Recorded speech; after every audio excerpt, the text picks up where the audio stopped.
Movie की शुरुआत होती है और हमें दो कैदियों को दिखाया जाता है जिनका नाम एड गीन और होल्गा होता है, जो 1 साल से इस जेल में होते हैं। अगले दिन उनके केस की सुनवाई होनी थी।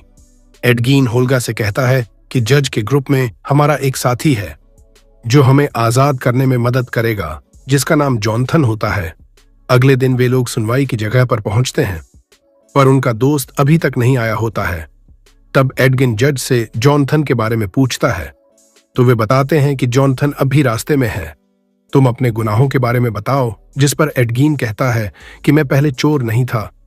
बहुत समय पहले मैं हार्पर्स हेवेंशन का सदस्य बना था, जिसका काम कमजोर लोगों की मदद करना था, जिसमें मेरी बीवी जिया मेरा पूरा साथ देती थी। वह बताता है कि मैं घुसपैठी और लुटेरों को पकड़वाता था। रेड विजर्ड को पकड़वाने में मेरा ही हाथ था। कभी कभी मुझे लगता था कि इस काम को छोड़ दूं, क्योंकि इसमें मुझे कुछ नहीं मिलता था, पर मेरी बीवी मुझे समझाती और कहती थी कि हमें कुछ नहीं चाहिए, हम तुम्हारे साथ ही खुश हैं। ऐसे ही काम करते करते हमारे बहुत से दुश्मन भी बन गए। एक दिन मैंने कुछ लोगों को अपने घर की तरफ से जाते देखा।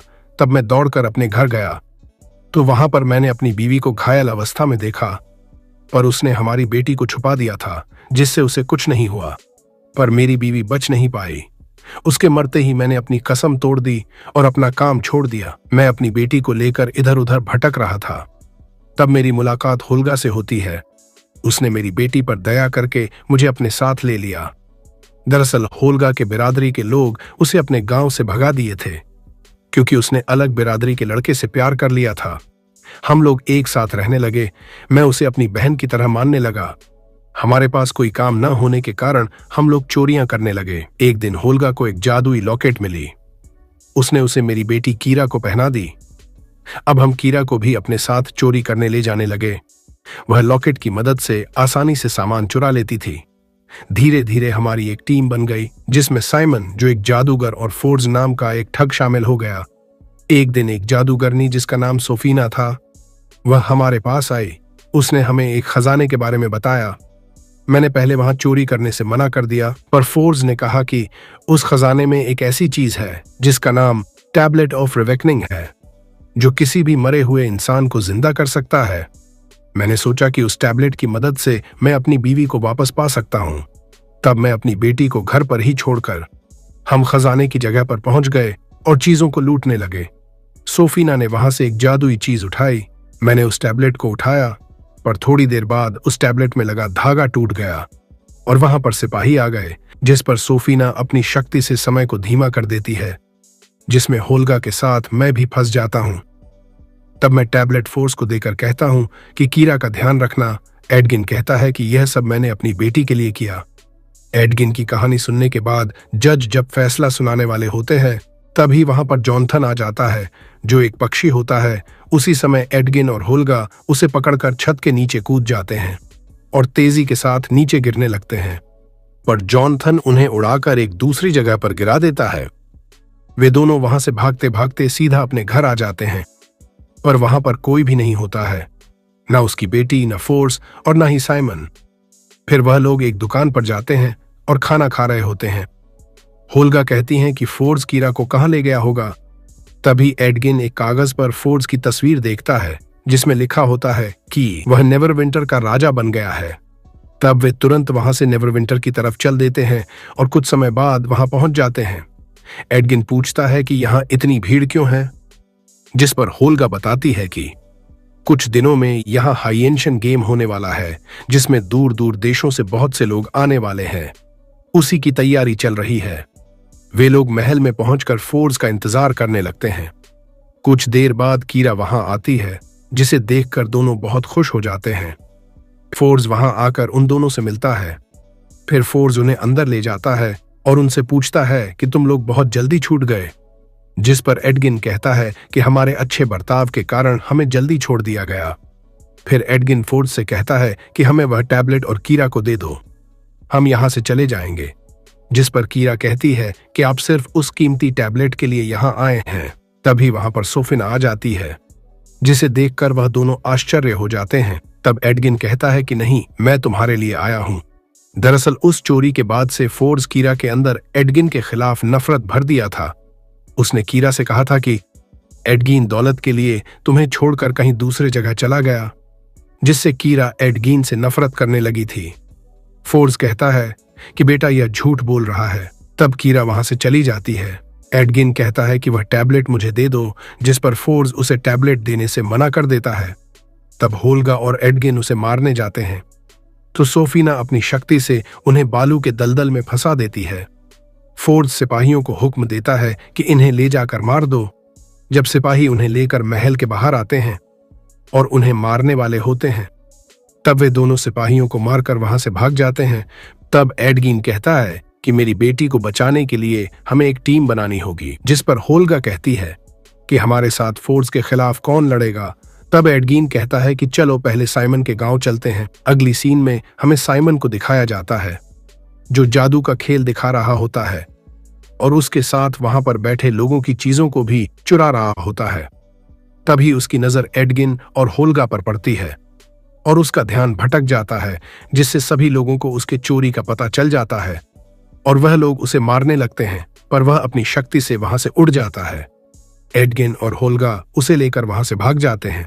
रास्ते में साइमन बताता है कि चोरी के बाद सोफीना और फोर्स ने मुझे मारने की कोशिश की, पर मैं वहां से भाग गया। तब एडगिन उसे बताता है कि हम मेरी बेटी और फोर्स के खजाने को लूटने का प्लान बना रहे हैं। तब साइमन कहता है कि फोर्स के तिजोरी पर सोफीना ने काला जादू कर रखा है और मुझे नहीं पता कि वह किस किस्म का जादू है। जिस पर एडगिन कहता है कि हमें एक ड्यूक की जरूरत पड़ेगी, जो अपनी शक्ति से महल के अंदर जाकर उस जादू का पता लगा सके। तब साइमन कहता है कि मुझे एक ड्यूक के बारे में पता है, जिसका नाम डोरिक है। अगली सीन में हम देखते हैं कि साइमन होल्गा और एडगिन को लेकर डोरिक के घर पहुंच जाता है। साइमन डोरिक का होल्गा और एडगिन से परिचय करवाता है। तब साइमन डोरिक को फोर्स के खिलाफ अपने प्लान को बताता है, जिसे सुनकर डोरी कहती है कि फोर्स ने मेरे लोगों को मरवा दिया और हमारे घरों को भी जला दिया। उससे बदला लेने के लिए मैं कुछ भी कर सकती हूँ, और वह उनके साथ मिल जाती है। नेक्स्ट सीन में हम सोफीना को देखते हैं, जो उस जादुई चीज को ली होती है जिसे उसने खजाने से चुराया था। तभी वहां पर एक शैतान का साया आता है। उसे देखकर वह अपने असली रूप में आ जाती है। तब हमें पता चलता है कि सोफीना एक रेड विचर्ड है। वह साया कहता है कि हम अपने मंजिल के करीब हैं, ऐसे ही अपने काम को आगे बढ़ाओ। तभी फोर्स वहां आ जाता है और उसे अपने साथ चलने को कहता है। फोर्स कुछ लोगों को लेकर अपनी तिजोरी के पास पहुंचता है और उन्हें बताता है कि इस तिजोरी को कोई भी नहीं खोल सकता है, क्योंकि यह काले जादू मोडेन कैनन से बंद किया गया है। वह कहता है कि आप लोग इस तिजोरी में अपने कीमती सामान रख सकते हैं, ताकि खेल में चीजों को दांव पर लगाने में आपको आसानी हो। तभी सोफीना को वहां पर किसी अन्य जीव के होने का पता चलता है और वह तुरंत एक मक्खी पर अपनी शक्ति से हमला करती है, पर वह मक्खी वहां से भाग जाती है और एक चूहा बनकर एक सिपाही के कवच में घुस जाती है। तब हमें पता चलता है कि यह डोरिक है। सिपाही उसे पहचान जाते हैं और उसका पीछा करने लगते हैं, पर वह एक पक्षी बनकर वहां से उड़ जाती है। फिर हमें एडगिन और उसके साथियों को दिखाया जाता है। डोरिक वहां पहुंचकर उन्हें बताती है कि उस तिजोरी की सुरक्षा एक काले जादू से हो रही है, जिसका नाम मोडेन कैनन है। जिसे सुनकर साइमन कहता है कि तब उस तिजोरी को खोलना आसान नहीं है। उसे खोलने के लिए हमें हेलमेट ऑफ जंक्शन चाहिए। जिस पर एडगिन पूछता है कि यह क्या होता है। तब साइमन बताता है कि वह एक ऐसा हेलमेट है जो किसी भी जादू को मिटा सकता है, पर वह सदियों पहले गायब हो गया था। जिस पर होल्गा कहती है कि सदियों पहले उस हेलमेट के लिए लड़ाई हुई थी। तुम उस लड़ाई में मरे लोगों को जिंदा करके उनसे हेलमेट के बारे में पूछ सकते हो।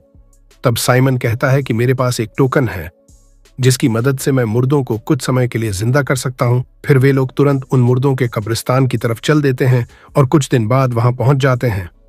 वे लोग उस लड़ाई के लीडर के कब्र के पास जाते हैं और उसे जिंदा कर देते हैं।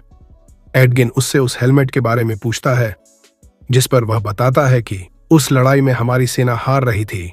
तब हमने उस हेलमेट को लड़ाई से दूर ले जाने का फैसला किया और सबसे तेज दौड़ने वाले सिपाही को वह हेलमेट दे दिया, लेकिन वह भी उसे ज्यादा दूर नहीं ले जा पाया और मर गया। लेकिन मरने से पहले उसने वह हेलमेट एक थैंक्स को दे दिया, जिसका नाम जिंक ओंडा था, जिसने उस हेलमेट को सुरक्षित रखने का वादा किया। फिर वे तुरंत जिंक के गांव में पहुंच जाते हैं। तब होल्गा उसके पास जाती है और कहती है कि हमें हेलमेट ऑफ जंक्शन चाहिए, जिस पर जिंक उन्हें उसका पता बताने से मना कर देता है। तब साइमन कहता है कि हम फोर्स को लूटने वाले हैं, जिसके साथ रेड विजर्ड भी है। उसकी बात सुनकर जिंक उन्हें एक दूसरी जगह पर ले जाता है और बताता है कि बहुत समय पहले नेक्रोमेंशन थैन्स देश का राजा था, लेकिन सत्ता के भूख में आकर थैन ने अपनी शक्ति और एक जादुई यंत्र की मदद से बेकनी डेथ को बुलाया, जिसमें राज्य के सभी लोग मरकर एक मुर्दों की सेना में बदल गए, जिससे उसने पूरे देश पर राज किया। जिंक बताता है कि अगर रेड विजर्ड फोर्स के साथ है तो वह जरूर कुछ बड़ा करने की योजना बना रही है, जिस पर साइमन कहता है कि तुम हमें वह हेलमेट दे दो, हम उसकी मदद से उसे मार देंगे। जिंक उन्हें लेकर हेलमेट की जगह पहुंच जाता है। वह बताता है कि हेलमेट पुल के उस पार है, लेकिन उस पार जाने के लिए एक पैटर्न है। तभी साइमन गलती से पुल पर पैर रख देता है और पुल नीचे गिर जाता है, जिससे सभी लोग साइमन पर गुस्सा हो जाते हैं। तब होल्गा अपने बैग से रस्सी ढूंढने लगती हैं और उसी समय साइमन को उसके बैग में एक छड़ी दिखाई देती है। साइमन कहता है कि यह एक हेदर वेदर स्टिक है, जिसकी मदद से हम टेलीपोर्ट हो सकते हैं, और वह टेलीपोर्टेशन के लिए 2 पोर्टल बना देता है, जिससे सभी लोग आसानी से पुल के उस पार चले जाते हैं। जिंक एक तिजोरी से उस हेलमेट को निकालकर उसे एडगिन को दे देता है। फिर वे लोग वहां से बाहर चले आते हैं। बाहर आकर जिंक कहता है कि मैंने तुम्हें हेलमेट दे दिया, अब मेरा काम खत्म हो गया। यह कहकर वह वहां से चला जाता है। उसके बाद साइमन उस हेलमेट से जुड़ने की कोशिश करता है ताकि वह उसकी शक्तियों का इस्तेमाल कर सके। वह जैसे ही उसे पहनता है तो सभी चीजें रुक जाती हैं। उसी समय वहां पर एक आदमी आता है जो साइमन को उसका परदादा बताता है। वह आदमी कहता है कि यह हेलमेट बेवकूफ लोगों के लिए नहीं बना और तुम इसके लायक नहीं हो। इतना कहते ही वह आदमी अपनी छड़ी से साइमन को छूता है और वह दूर जाकर गिरता है। साइमन एक बार फिर उससे जुड़ने की कोशिश करता है, लेकिन नाकाम रहता है। एडगिन कहता है कि मुझे तुम पर भरोसा है, तुम कोशिश करते रहो। फिर वे लोग वहां से फोर्स के महल की तरफ चल देते हैं, जहां पर खेल शुरू होने वाला होता है। वह लोग सिपाहियों को चकमा देकर महल के अंदर चले जाते हैं। अंदर पहुंचते ही वे लोग अलग अलग हो जाते हैं। साइमन तिजोरी के पास पहुंचता है और हेलमेट पहनकर उससे जुड़ने की कोशिश करता है, लेकिन इस बार भी उसके परदादा उसे भला बुरा कहने लगते हैं, जिस पर साइमन को गुस्सा आ जाता है और वह एक जोरदार तमाचा उन्हें मारता है और उसी के साथ वह हेलमेट से जुड़ जाता है। हेलमेट से जुड़ने के बाद साइमन सिपाहियों पर हमला करता है, जिससे पूरा महल हिल जाता है और तिजोरी खुल जाती है, पर उसमें कुछ नहीं होता है। इधर डोरिक देखती है कि खजाने को तिजोरी के बजाय एक दूसरी जगह रखा गया है और कुछ सिपाही उसे एक जहाज में लाद रहे होते हैं। तभी एक सिपाही पीछे से आकर उसे बेहोश कर देता है। इधर सोफीना को इन लोगों के बारे में पता चल जाता है और वह अपनी शक्ति से सभी को पकड़कर खेल के अंदर डाल देती है ताकि वे लोग उस खेल में मर जाए। खेल शुरू होता है और एक शेर सभी लोगों को मारने के लिए उनका पीछा करने लगता है, पर साइमन अपने दोस्तों के साथ डोरिक की मदद से शेर से बचते हुए उस खेल से बाहर चला आता है। इधर फोर्स का सिपाही उसे बताता है कि आपकी जहाज तैयार है। तब वह सोफिना से कहता है कि मैं ये शहर छोड़कर जा रहा हूं, और वह वहां से चला जाता है। अब फोर्स शहर छोड़कर क्यों जा रहा है ये हमें आगे पता चलेगा। वह तुरंत कीरा को लेकर अपनी जहाज के पास पहुंचता है, पर एडगिन और उसके साथी उससे पहले वहां पर पहुंचकर जहाज पर कब्जा कर लेते हैं, जिस पर फोर्स एक चाकू निकालकर कीरा की गर्दन पर रख देता है और उनसे जहाज को खाली करने को कहता है। तब कीरा समझ जाती है कि फोर्स ने उसके पिता के बारे में जो भी बताया था वह सब झूठ था। तभी होल्गा फोर्स को मारकर कीरा को छुड़ा लेती है और वे लोग जहाज में बैठकर वहां से भाग जाते हैं। तभी उन्हें खेल के मैदान के ऊपर कुछ अजीब चीज दिखाई देती है, जिन्हें देखकर एडगिन अपनी डायरी निकालता है और वह समझ जाता है कि सोफीना बेकनी डेथ को बुला रही है। तब हमें पता चलता है कि सोफीना ने फोर्स को नेवरविंटर का राजा इसलिए बनाया ताकि वह खेल के बहाने ज्यादा से ज्यादा लोगों को इकट्ठा कर सके और वह उन लोगों को मारकर मुर्दों की एक सेना बना सके और दुनिया पर राज कर सके। इसके बदले में वह फोर्स को बहुत से खजाने देने का वादा किया, इसीलिए फोर्स खेल के बीच में ही वहां से भागने का प्लान बनाया। तब एडगिन उन लोगों की रक्षा के लिए तुरंत जहाज मोड़ लेता है। इधर सोफिना बेकनी डेथ को बुला देती है। एडगिन ने एक प्लान बनाया। उसने खजाने में एक पोर्टल और उसी के साथ फोर्स के उड़ने वाले गुब्बारे में एक और पोर्टल लगवा दिया, जिससे खजाना गुब्बारे से होकर बाहर गिरने लगता है और सभी लोग उसे लूटने के लिए उसके पीछे भागने लगते हैं, जिससे पूरा मैदान खाली हो जाता है, जिसे देखकर सोफीना बहुत गुस्सा हो जाती है और सभी लोग बच जाते हैं। सोफीना एडगिन और उसके साथियों को देखकर उन पर आग के गोले बरसाने लगती है और साइमन अपनी शक्ति से उन्हें रोकने लगता है। फिर वे लोग एक साथ सोफीना पर हमला करते हैं और उसे रोकने की कोशिश करने लगते हैं, पर वे लोग उसके सामने टिक नहीं पाते हैं। तब कीरा चुपके से उसके हाथ में जादू रोकने वाला ब्रेसलेट पहना देती है, जिससे सोफीना अपनी शक्ति का प्रयोग नहीं कर पाती है। उसके बाद डोरी एक भालू बनकर सोफीना को मारने लगती है और उसे पटक पटक कर दूर फेंक देती है, जिससे वह मर जाती है। फिर हम होल्गा को देखते हैं, जिसे रेड विजर्ड का चाकू लग गया होता है और वह मर जाती है। तब सभी लोग बहुत रोते हैं। फिर एडगिन उसी टैबलेट को निकालता है जिससे वह अपनी बीवी को जिंदा करने वाला होता है, पर वह उसे होल्गा को जिंदा कर देता है। सोफीना का जादू खत्म होते ही नेवरविंटर के राजा को होश आ जाता है और वह एडगिन और उसके साथियों को इनाम देते हैं और फोर्ड्स को जेल में डाल दिया जाता है। और इसी के साथ यह मूवी यहीं पर समाप्त हो जाती है।